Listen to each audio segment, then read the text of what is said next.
Hi! Hey there. Hey fam. Garlic is one of my favorite things to use in the kitchen, but it can be kind of a pain to use. I was talking to my dad about it the other day and I realized that not everybody knows the secret to garlic, so I'm going to show you.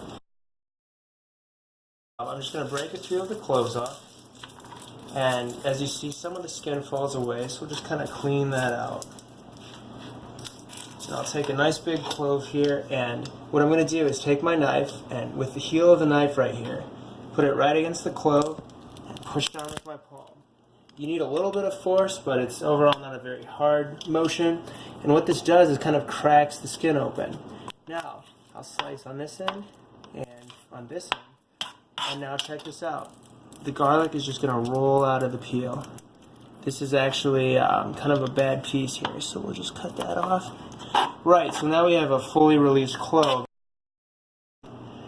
And what I'm going to do with this garlic today is mince it. So I'm going to do very tiny strokes, and see how the head of the knife stays attached to the cutting board while the handle of the knife is what I'm lifting. And I'm using it like a fulcrum, a lever, which helps me make these really precise tiny cuts. I'll turn it 90 degrees. Come through again, and look at that. Look how nice that mince is. Very tiny, and this is going to bring out so much flavor in our dish. Okay, thanks for watching.